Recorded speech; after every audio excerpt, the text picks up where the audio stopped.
atau bawa balik rumah. Ada yang mualaf-mualaf ni anggap anak-anak saya macam anak-anak angkat dia orang juga. Macam Abang Ridwan tu, DJ, Abang DJ, mana abang pun dia bahasa diri dia abang. Mana abang punya anak-anak buah mana? Ya dia kat rumah sihat. Kisah. Dia punya macam tu dengan kami mesra. Tapi bila dia nanya macam tu, Allahu Akbar.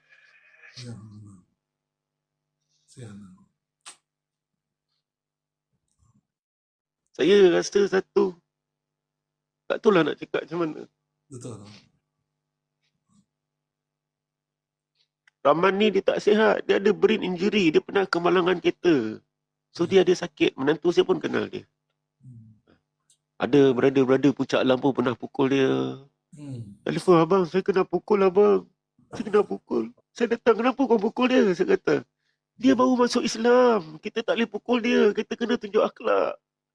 Tengah malam, DJ kau datang sini settlekan India ni. Dia bukan India, dia saudara Islam kita. Ya Allah, saya kata macam mana korang ni? Allahu Akbar. Sebenarnya kita tak ready tau. Kita tak ready untuk orang kafir masuk Islam. Sebab kita sendiri masih zalim lagi dengan dia orang. Kalau Allah buat malam ini, satu India Briefil masuk Islam insya-Allah. Besok dia akan murtad